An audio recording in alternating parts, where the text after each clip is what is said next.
হ্যাঁ, আচ্ছা। আর এই মাথায়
দিদি কেমন লাগছে? ভালো লাগছে। আচ্ছা, এই জমিতে তো আগে কিছুই হতো না, এই ধান কাটার পরে আগে তো কোনো ফসল হতো না। তো এখানে কি সুন্দর চমৎকার ফুল ফুটেছে, একেবারে আপনার মতো ফুল ফুটেছে। আর লুকিয়ে লুকিয়ে ফুল দেখছেন, এরকম আগে কখনো দেখেছেন? এই প্রথম? আচ্ছা, কিভাবে এই ফসলটা করা হয়েছে আপনি কি বলুন? এটা তো ওই বিনা চাষে পারলাম, বিছিয়ে দিলাম সারি সারি করে। তারপর তারপরে সার দিলাম। কিভাবে সার দিচ্ছেন? সার দিলাম ওই যে সারিবদ্ধভাবে করলাম তো, হ্যাঁ, তার ভিতরে ওই যে গর্ত করে তার ভিতরে সার দিলাম। আচ্ছা। বিচি পাট তারপরে আর কি যত্ন করছেন? জল দিলাম, আগাছা পরিষ্কার করলাম।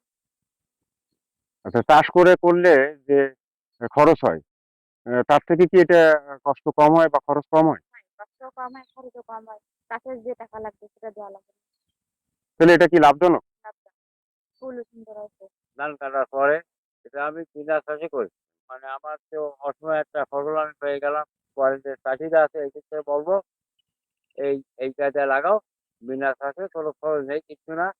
বিনা চাষে লাগাও, ভালো হয়েছে এবং হবে। এই জমিটা চাষ করতে গেলে আবার 4-5 হাজার টাকা খরচ, সেই টাকাটা খরচ হয়। এখানে এসে তো অনেক ভালো লাগছে। আমিও একজন কৃষি শিক্ষার্থী, ডিপ্লোমা কৃষিবিদ। তো ভালোই লাগছে যে আমাদের দক্ষিণাঞ্চলে যদি এইভাবে যে প্রযুক্তিগুলো আছে যে এই যে তৈল ফসল, বিশেষ করে যে সূর্যমুখীটা আপনার যেমন একটা তেল ফসল হিসেবে দেশের তেলের চাহিদা পূরণ করবে, সাথে হচ্ছে যে এটা একটা দৃষ্টিনন্দন, এটা দেখে ভালো লাগবে। অনেক দর্শনার্থী এখানে আসে, মাঝে মাঝে আসে, বিকালে আসে, তাদের পরিবারকে সময় দাও, এই একটা বিষয়।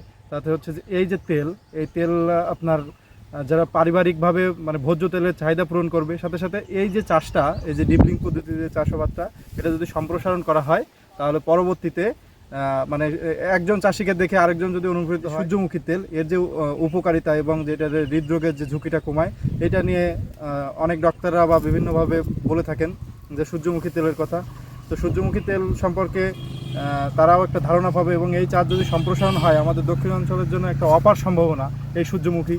তা আমি মনে করি যে এই সূর্যমুখী চাষ আরও দিন দিন আরও সম্প্রসারণ হবে। সকলকে আমি আহ্বান জানাবো যে এই চাষে আগ্রহ হওয়ার জন্য, এবং এই ভিডিওর মাধ্যমে আমি সকলকে এই মেসেজটা দিতে চাই। এই চাষে উদ্বুদ্ধ হওয়ার ফলে আরেকজনকে আপনারা মেসেজটা দিন যে তেল উৎপাদনের জন্য সূর্যমুখী একটা অপার সম্ভাবনা।